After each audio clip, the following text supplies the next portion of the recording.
cineink.com۔ Radio منزل کے سامعین کی خدمت میں پرویز عالم کا آداب۔ ریڈیو منزل کے سامعین کی خدمت میں میرا یعنی مہر عالم خان کا بھی آداب عرض ہے۔ علم شاعری یعنی اردو شاعری کو سمجھنے اور پرکھنے کی اس ریڈیو سیریز کو آپ نے بے انتہا سراہا ہے۔ دنیا کے مختلف ممالک سے ہمارے پاس تعریف کے پیغامات موصول ہوئے ہیں، اور سامعین آپ کی اسی محبت کے سائے میں آج ہم علم شاعری کے 16ویں پروگرام تک پہنچ گئے ہیں۔ لیجیے پہلے سماعت فرمائیے فیض احمد فیض کی مشہور غزل کے کچھ اشعار شیف علی فروسٹ کے ساتھ۔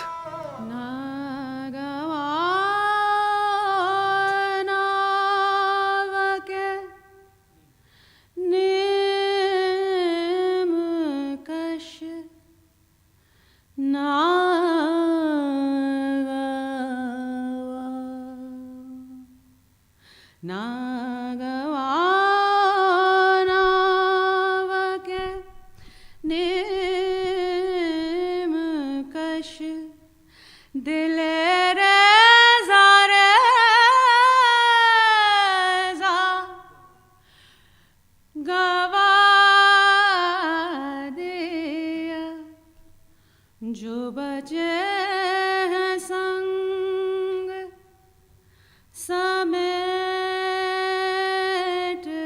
لو،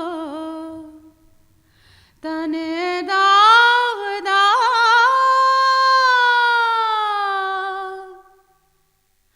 لٹا دیا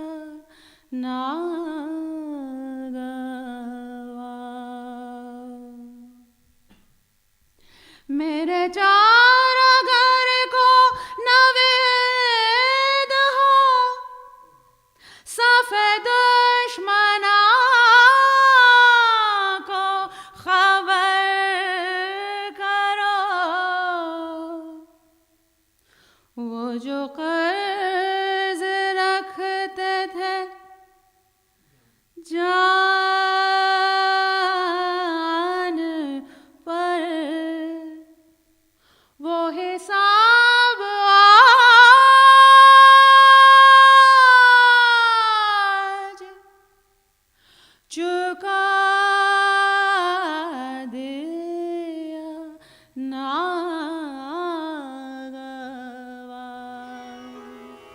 شیف علی فروسٹ فیض احمد فیض کی اس غزل کو مکمل کریں گی پروگرام کے آخر میں۔ فی الحال علم شاعری کے اس 16ویں پروگرام میں مہر عالم خان صاحب حسب معمول ہمارے ساتھ موجود ہیں۔ تو حضور، آج کے پروگرام میں کس طرح کی باتیں ہم کرنے والے ہیں؟ اس پروگرام میں تختی کے بارے میں چند اہم باتیں ہم کریں گے اور بتانے کی کوشش کریں گے کہ شعروں کو کیسے ان کے اوزان کی پرکھ کی جائے، کیسے ان کی بحر اور ان کے افعال اور ارکان کو پرکھا جائے۔ میرے عالم صاحب، پہلی بات تو یہ ہے کہ یہ جو لفظ تختی بڑا مشکل ہے، ذرا اس کے بارے میں بتا دیں کہ آخر اس کا مطلب کیا ہے۔ اور میں صرف جہاں تک مجھے یاد پڑتا ہے کہ اس کے کچھ ہجے اس طرح سے آتے ہیں، اردو والوں کے لیے یہ ہے تے قاف تو یہ اور این، جی اور ہندی والوں کے لیے یوں سمجھ لیجیے تے ای، ہاں وہ کا کے نیچے بندی، یا انگریزی والوں کے لیے رومن میں اس طرح سے کر دیتا ہوں TAQUNT یا اتنا کافی ہے، تختی۔ جی ہاں، کیا شعر تھا وہ اس کا کہ قطع کیجئے نہ تعلق ہم سے، ہاں، اور وہ کیا کہ ہم بھی تسلیم کی خو ڈالیں گے بے نیازی، وہ تھا، تو وہ تھا قطع کیجئے نہ تعلق ہم سے۔ تو اس کا مطلب قطع کے معنی ہوتے ہیں، عربی کا لفظ ہے، اور قطع کے معنی ہوتے ہیں توڑنا، ٹکڑے کرنا، جیسے کہتے ہیں قطع تعلق کر لیا، قطع کلام کہ آپ میرے بات کو کاٹ کے کہہ رہے ہیں، تو اس کو قطع کہتے ہیں ہم لوگ۔ تو قطع کے معنی جو ہے ٹکڑے ٹکڑے کرنا ہوتا ہے، اور کسی شعر یا مصرے کے اس طرح ٹکڑے ٹکڑے کرنا کہ اس کی یہ ٹوٹی ہوئی شکل جو ہے کسی بحر کے مقررہ وزن پر پوری اترے، یعنی اس کے عین مطابق ہو، اس مصرے یا شعر کی تختی کہلائے گی۔ ٹھیک ہے، مگر ٹکڑے ایسے کرنا جیسے جو بحر کے ارکان ہیں، جیسے ایک بحرین ہے کہ فولون فولون فولون فولون ہے، تو ٹکڑے 4 ایسے ہونے چاہیے مصرے کے، یا 3 ایسے ہونے چاہیے کہ 3 بار اس میں فولن آئے، یا 4 بار فولن آئے ایک مصرے میں۔ تو اس طرح کے ٹکڑے. اب یہ نہیں ہوگا کہ ایک ٹکڑے میں تو مفاعلون کا وزن آ رہا اور دوسرے میں فعولون آ گیا. تو ہمیں بحر متاثر نہیں ہونی چاہیے. تو یہ کہ بحر کے جو ارکان ہیں ان کو ان کے حساب سے توڑنا، اس کو تختی کہتے ہیں. ٹھیک ہے. اور اس کی ایک خاص بات یہ ہوتی ہے کہ مصرع شعر کا کوئی بھی ٹکڑا کسی رکن کے عین مطابق تبھی ہو سکتا ہے جب اس ٹکڑے کا ہر متحرک حرف جو ہے دوسرے مصرع کے اس کے مقابل آنے والے لفظ کے متحرک کے ساتھ آئے گا. یعنی جس اس پہ حرکت ہو، یعنی یہ نہیں ضروری نہیں کہ اگر پہلے مصرع میں زبر ہے تو دوسرے مصرع میں پیش نہیں آ سکتا ہے، حرکت ہے وہاں پہ. تو یعنی جہاں حرکت ہے وہاں حرکت، اور جہاں سکون ہے وہاں پہ سکون. عروض میں جیسا ہم نے پہلے بھی ذکر کیا تھا کہ املا کی اہمیت نہیں ہوتی کہ کیسے لفظ لکھا جاتا ہے اردو میں خاص طور سے، وہ زیادہ اہم نہیں ہوتا، بلکہ کیسے بولا جاتا ہے، کیسے اس کی ادائیگی کہتے ہیں یا تلفظ اس کا کیسے کیا جاتا ہے. تلفظ بنتہا اہم ہے. اس میں ہم نے مان لیا کہ ہم نے متحرک حرف کے مقابل رکن کا متحرک اور ساکن کے مقابل رکن کا ساکن رکھیں گے. تو جناب یہ بات ہم نے اپنی بیروں سے متعلق گفتگو میں مثالی اشعار بھی پیش کیے تھے اور ان کی تختی بھی پیش کی تھی جی. لیکن اب ذرا تختی کے بنیادی نکات اور اس کے اصول کیا ہیں اس کے بارے میں اس کی بات کرتے ہیں. دیکھیے اس کے 8-9 ایک بالکل سٹیک قسم کے یعنی سیٹ اصول ہیں. کہ پہلا اصول یہ ہے کہ جن الفاظ کی تحریری صورت یعنی املا اور ان کے تلفظ میں فرق ہوتا ہے، ایسے الفاظ کو تختی کے دوران ہمیشہ تلفظ کے لحاظ سے ہی ان کا حساب رکھا جاتا ہے، ان کی آوازوں کا حساب رکھا جاتا ہے. مثلا جیسے ہم خوش میں خے واو شین لکھتے ہیں، خود میں خے واو دال لکھتے ہیں، لیکن خود پڑھا جاتا ہے. خے اور دال واو کی آواز نہیں آتی اس میں، تو ٹھیک ہے. خواب میں بھی خواب پڑھا جائے گا، ٹھیک ہے. تو یہ بات ہوئی. یا بالکل جو ہے اس کا املا بے الف. تو یہ اس طرح سے شماریات جو ہوتی ہے جیسے بولا جائے گا بالکل، تو بیک پہ چھوٹی کی مارتا لا اور کل، ایسے بالکل جو یہ دو ٹکڑے بنیں گے بالکل. بلکہ دونوں ہندی دونوں سبب. ہاں یہ بات ہندی والے کے لیے زیادہ آسان ہے. تو دیکھیں جیسے ویسے لکھی جاتی ہے دیوناگری میں، جو ہم لکھتے ہیں ویسا ہی ہم پڑھتے ہیں. تو ہندی میں اس بات کا یعنی کوئی جھگڑا نہیں رہتا کہ مکتوبی اور ملفوظی کا، ہے نا. تو اردو والوں کے لیے خاص طور سے یہ وارننگ تھی. ہاں اچھا، ایسے الفاظ جن کا تلفظ ایک سے زیادہ طرح سے رائج ہوتا ہے، جیسے آئینہ. آئینہ ایک ایسا لفظ ہے جس کو میں ہندی میں اس کو بتاؤں گا کہ آئینہ کا تلفظ آئینہ بڑی ای کے ساتھ بھی اور نا کے آگے ماترا ہے، ٹھیک ہے. آئینہ بھی پڑھتے ہیں اور آئینہ بھی پڑھتے ہیں اور آئینہ چھوٹی آئینہ یہ بھی. تو یہ تینوں طرح سے یہ ٹھیک مانا جائے گا، ٹھیک ہے نا. جیسے بھی بہر کے لحاظ سے اس کو جیسے آتا ہے، جیسے طرح ہے ایک لفظ کہ آپ ہماری تم کسی طرح نہ ہوئے کسی طرح، تو یہاں طرح بھی پڑھ سکتے ہیں اور اس کو طرح بھی پڑھ سکتے ہیں. طرح یعنی یہ سبب خفیف، طرح ایسے بھی پڑھا جا سکتا ہے دو خفیف، اور طرح بھی پڑھا جا سکتا ہے یعنی ایک وطد مجموع کی طرح بھی پڑھا جا سکتا ہے اور دو سبب خفیف کی طرح بھی اس کو ہم پڑھ سکتے ہیں. ٹھیک ہے. اس طرح کوئی ایک لفظ ہے جس کو کوئی بھی پڑھ سکتے ہیں، کوئی بھی پڑھ سکتے ہیں اور کوئی بھی پڑھ سکتے ہیں. ٹھیک ہے. ٹھیک. میرے تیرے میرا تیرا، اس کو میرے تیرے میرا تیرا دونوں طرح سے پڑھ سکتے ہیں. اور کو جیسے اور لفظ ہے، اور کو ہم اور بھی پڑھ سکتے ہیں اور بھی پڑھ سکتے ہیں. ٹھیک ہے. اور ہے نا، اور ایسے اے اور اے کی ساؤنڈ میں. اور وہ میرے ہو کے بھی میرے نہ ہوئے. ہاں میرے، آپ دیکھیں اب نون گنا اور کے بارے میں نے پہلے بھی بتایا تھا، یہاں بھی بتاتا ہوں کہ نون گنا دو چشمی ہے اور یا مخلوط سے مراد ہندی والوں کے لیے چندر بندو. جی اور یا مخلوط یعنی ایسی یا جو کسی دوسرے حرف کے ساتھ مل جاتی ہے. جیسے پیار میں پے کے ساتھ یہ مل گیا، تو یہ پیار جو ہے وہ پے یہ آ رے نہیں ساؤنڈ کرے گا، یہ پار کی طرح. جیسے پار میں جو ساؤنڈ آ رہی ہے نا، پے آ رہے جیسے، تو پیار جو ہے کیونکہ مل گیا ہے نا یہ، تو یہ اس پہلی والی ساؤنڈ کو کوالیفائی کر رہا ہے، موڈیفائی کر رہا ہے ایک طریقے سے. اس کا الف کا اپنا کوئی وجود نہیں ہے آ کا، ٹھیک ہے نا. تو اس کو پیار پیاس یہ اس طرح کے لفظ جو یا جس میں مل جاتا ہے. یا دو چشمی ہے، جیسے وہاں ہندی میں تو مسئلہ ہے ہی نہیں کہ وہاں پہ تھے بھی ہے، ٹھے بھی ہے اور دھے بھی ہے.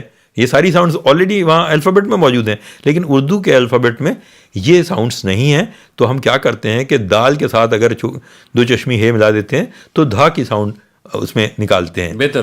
تو وہاں دو چشمی ہے کاؤنٹ نہیں ہوگی، وہ ایک ہی ساؤنڈ ہوگا، دال کی ساؤنڈ کو ہم کاؤنٹ کریں گے. اور اسی طرح نون غنّے کی بات بھی ہوئی تھی کہ وہ نیزل ساؤنڈ ہوتی ہے، جیسے چاند، ہنسی اور کہوں میں چاند، ہنسی اور کہوں یہ اس طرح سے شمار کیے جاتے ہیں.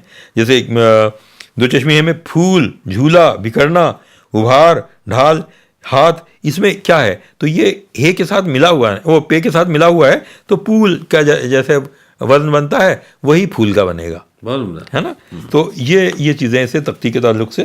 جیسے ایک اور ایک چیز ہوتی ہے کہ ایسے الفاظ جن کے شروع میں مسمتی خوشا یعنی تتسم شبد جو سنسکرت کے ہوتے ہیں اور جس کو ہم کانسوننٹ کرسٹل کہتے ہیں انگریزی میں، ان کا بھی ہم ان کو دو شمار نہیں کرتے بلکہ ایک ہی شمار کرتے ہیں. جیسے یورپی زبانوں سے کچھ لفظ آئے ہیں. کس طرح کے الفاظ؟ جیسے بلیک ہے نا، بی اور لام اس سے ملا ہوا ہے، تو بلیک جو ہے وہ ایک ہی ساؤنڈ اس کی کاؤنٹ ہوگی، ہے نا. یہ اس کے وہ ہیں لانگ وویل کے ساتھ میں جب اس سے پہلے آتا ہے، تو یہ ایسے الفاظ کے آخر میں. اور وائٹ ہے، وائٹ کا واو اور ہے الگ سے کاؤنٹ نہیں ہوں گے، یہاں وائٹ ہے یہ لفظ اور بلیک ہے یہ لفظ، پلیٹ ہے یہ لفظ، تو پی اور ایل یا پے اور لام جو ہے مل گئے ہیں، تو اس کو ایک ہی ساؤنڈ ہم مانیں گے. پلیٹ کو پیٹ کے وزن پہ کاؤنٹ کریں گے، جیسا سنائی دیتا ہے. جی جیسا سنائی دیا ہے. پیٹ تو بلیک کو بیک اور وائٹ کو وائٹ یہ کریں گے. پھر اس طرح کے الفاظ ہوتے ہیں جن کے آخر میں کوئی کانسوننٹ کرسٹل اور اس سے پہلے کوئی لمبا واول آ جاتا ہے مسوتہ. تو وہ ایسے الفاظ کے لمبے مسوتوں کے بعد آنے والے یہ مسمتی خوشے ہوتے ہیں جو فارسی سے ہمارے ہاں آئے ہیں. جیسے جس کے آخر میں، جیسے میں بتاتا ہوں، جن کے آخر میں سینتے، شینتے، خیتے اور فیتے آتا ہے. اب الفاظ آپ بتائیں گے. زیست، دوست، خشت، ہاں خشت، کاشت، دریافت، ٹھیک ہے. تو یہ دوست یہ الفاظ ہیں. ساخت تو خیتے جس میں آ گیا، لیکن وہ شمار جو ہے وہ آخری کانسوننٹ جو نہیں ہوگا، یعنی ساخ اس کو کاؤنٹ کریں گے. ساخت کو ساخ ہے مطلب جو آخری کانسوننٹ ہے اس کو ہم کاؤنٹ نہیں کریں گے، ساخ بس اتنا کاؤنٹ کریں گے. یا یافت کو ہم یاف کے اس پہ وہ کریں گے، یا دوست کو ہم دوست، یا گوشت کو گوش. ہاں یہ اس میں ایک بنتا ہے. ایک اور اصول اس کا یہ ہے کہ جب دو الفاظ کے درمیان کسرہ اضافت ہو تو اسے دو طرح سے پڑھا جا سکتا ہے. جیسے کسرہ اضافت یہ جیسے جانے جاں ہم نے کہا، جانے جاں، گلے سرخ یہ ہم نے کہا. تو یہ جو زیر نیچے لگاتے ہیں پہلے کے اور اس سے اس کا مطلب کا نکلتا ہے کہیں کہیں اور کہیں جیسے وہ نہیں لکھتا. تو ان میں ہم کیا کریں گے، اس کو ہم گلے تر بھی پڑھ سکتے ہیں اور گلے تر بھی پڑھ سکتے ہیں. ٹھیک ہے، دونوں طرح سے ان کو پڑھا جا سکتا ہے. گلے تر کو گلے تر بھی طول دے کے، اور گلے تر یعنی اس کو تھوڑا سا اختصار کے ساتھ میں. بالکل اسی طرح سے دو الفاظ کے درمیان اگر کوئی واو عطف آئے، یعنی جیسے گلو بلبل واو، تو گلو بلبل بھی پڑھ سکتے ہیں اور گلو بلبل بھی پڑھ سکتے ہیں. ٹھیک ہے صاحب، طول دے کر بھی اور دلو جہاں یعنی دلو جہاں. جسے عام جس کو اردو نہیں آتی بالکل بھی، گلو بلبل مطلب گل اور بلبل، ہاں ہاں، واو کا مطلب اور ہوتا ہے، اور بھی ہو جاتا ہے. جی جی، اور ہی ہوتا ہے. اور اس کو ہم دونوں طرح پڑھ سکتے ہیں. یعنی اگر بہر میں وزن کہیں گلو پہ وہ آ رہا، گلو ہے نا، یا فعو کے وزن پہ اگر آ رہا ہے تو ہم اس کو گلو بلبل پڑھیں گے. اور اگر کہیں وہ گلو بل پہ یعنی وہ سبب ثقیل کی طرح استعمال ہو رہا ہے تو گلو بلبل پڑھیں گے. اب جیسے ایسے الفاظ جن کے آخر میں کوئی لمبا مسوتہ لانگ واول ہو اور وہ اگر عربی اور فارسی سے آئے ہیں تو ان میں نہیں بلکہ دوسرے الفاظ کو ہم چھوٹا کر سکتے ہیں. جیسے ایسا کو ہم ایسا کر سکتے ہیں، ٹھیک ہے. کہاں کو کہا کر سکتے ہیں، چلی کو چلی کر سکتے ہیں، نہیں کو نہیں کر سکتے ہیں، میرے کو میرے، تیرے کو تیرے، اور میں کو میں، اور کہو کو کا کہو. اور اسی طرح سے سہو کو سہو یہ ہم پڑھ سکتے ہیں. تو اس طرح سے شمار کر سکتے ہیں اس کو اس میں حساب میں ارکان کے. لیکن عربی اور فارسی کی جو قید لگائی کہ جو عربی اور فارسی اصل کے جو الفاظ ہیں ان کو ہم ایسا نہیں کر سکتے، تو ہمیں مثال اردو کے بڑے بڑے شاعروں میں اس کے خلاف ورزی کی بھی ملتی ہے. لیکن بہرحال کیونکہ یہ اصول ہے، خلاف ورزی مطلب یہ مطلب انہوں نے ہاں اس کو نہیں مانتے، اس کو کہ اس اصول کو وہ نہیں مانتے. لیکن کیونکہ کلاسیکی عروض میں یہ ایک ہدایت ہے تو وی گو بائی دا بک، یعنی گوئنگ بائی دا بک. اور تو ہم اس کا خیال رکھتے ہوئے یہ بات چھوٹی سی بات میں یہاں یہ کہوں گا، میں نے اب تک جو ٹریننگ میں بہت ساری چیزوں میں سنا، ریڈیو، ٹی وی، اس میں یہ ہے کہ آپ کو جب تک کوئی فن نہیں آتا جی تب تک آپ پلے بائی دا بک، ہاں بالکل، جو رول ہیں ایک ایک حساب سے چلیے، لیکن جب آپ ماہر ہو جائیں تو آپ کھلواڑ کر لیجیے، اپنی بک خود لکھیں گے. بالکل یہ ہے کہ ہم اپنے اصول خود وضع کر لیں گے، لیکن وہ کانفیڈنس اور ماسٹری جو اسکل جو ہے وہ ہم، تو اس لیے ہم تختی کے وہ اصول بیان کر رہے ہیں کہ اب ایک اور اصول ہے، اس کے اصول ختم ہو رہے ہیں، بس 2 اور میں بتاؤں گا. ایسے الفاظ جن کے آخر میں ہائے مختفی صرف حرف ماقبل کی حرکت کو ظاہر کرنے کے لیے آتی ہے. یہ میں نے پڑھا، لیکن میں آپ کو بتاتا ہوں اس کا کیا ہوتا ہے کہ ہائے مختفی کا شمار نہ کرنا بہتر ہے. یعنی اب شعراء نے کبھی کبھی اسے شمار بھی کیا ہے، مثلا کہ جیسے ہم لکھتے ہیں نا، نہ یہ وہ، یہ ہندی والوں کے لیے میں عرض کروں گا کہ جیسے اردو میں کہ یہ وہ، اس میں ایک ہلکا آدھا ہا آتا ہے، لیکن یہ کہ ہندی میں ہم جب چھوٹی ای آتی ہے، ہاں ہندی میں تو لکھتے ہیں کہ، تو اس میں چھوٹی ای کی ماترا اور نہ میں تو ہم کچھ بھی نہیں لکھتے، بس نہ ہی لکھ دیتے ہیں نا. لیکن اردو میں جیسے کہ ہے، نہ یہ ہے، ہاں تو ان کو ہم کی، نہ، یہ پا پر، جیسے پا اس پہ وزن پر ہم کو باندھتے ہیں، اور اس کو بہتر یہی ہے کہ ہم اس کو ایک ہی ساؤنڈ پہ، یعنی ایک متحرک ساؤنڈ کے اوپر اس کو ہم سبق خفیف کے برابر باندھنا بھی درست ہے، اور اس کو یعنی سبق خفیف کے متحرک جو پہلا وہ ہے حرف، اس کی ساؤنڈ پر بھی باندھا جا سکتا ہے. ایسے ہی الف سے شروع ہونے والے الفاظ کا الف کبھی کبھی اپنے سے پہلے لفظ کے آخری ساکن کے ساتھ ضم ہو جاتا ہے، مل جاتا ہے، جیسے اس میں وصل ہو جاتا ہے اس کا. کہتے ہیں کب آؤ گے، جو لفظ ہے وہ کب آؤ گے پڑھا جاتا ہے نا، کب آؤ گے ہے نا، کب آؤ گے تو کب آؤ گے پڑھا جائے گا، کب آؤ گے ہے نا، ورنہ ہو جائے گا کب آؤ گے کچے ہو کر. ہاں تو اب جیسے تم اے لوگو، تو یہ تمہیں لوگو پڑھا جا سکتا ہے، ٹھیک ہے، تم اے لوگو. ہاں تو یہ الف جو کا اس میں یہ کے ساتھ وصل ہو گیا، یعنی مل گیا اس کے، تو تمہیں لوگو کے وزن پہ اس کو جانچا جائے گا. لیکن الف کی طرح عین اور ہے کا بھی وصل ہوتا ہے، یعنی عین اور ہے بھی مل جاتے ہیں کئی بار، اور اس کا احساس ہی نہیں ہوتا. لیکن شعراء کے ہاں اس کی مثالیں بھی موجود ہیں، لیکن ہمارے روایتی عروض کے حساب سے یہ بالکل غلط ہے، درست نہیں ہے. تختی. شکریہ مہر عالم خان صاحب. ریڈیو منزل کی سیریز علم شاعری کے اس 16ویں پروگرام کے اختتام پر فیض احمد فیض کا کلام شیف علی فروسٹ کی آواز میں. جو رکے تو کو ہے گارا تھے ہم، جو چلے تو جا سے گزر گئے، رہے یار ہم نے قدم قدم تجھے یادگار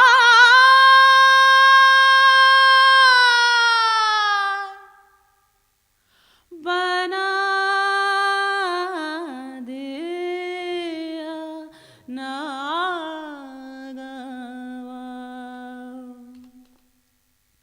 کرو کا جبی بے سرے کفن میرے قاتلوں کو گواہ نہ ہو کہ غرور عشق کا واق پن پس مرگ ہم نے بھلا دیا ناگوار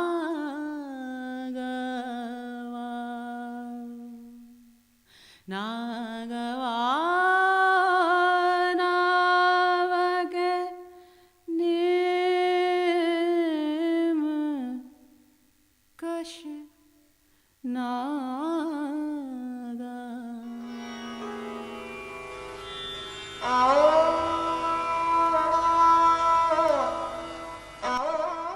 فیض احمد فیض، فنکارہ شیف علی فروسٹ. علم شاعری کے 17ویں پروگرام میں آپ سے جلد ملاقات ہوگی. پرویز عالم کو اجازت دیجیے. مہر عالم خان کو بھی اجازت دیجیے. خدا حافظ. خدا حافظ. cineink.com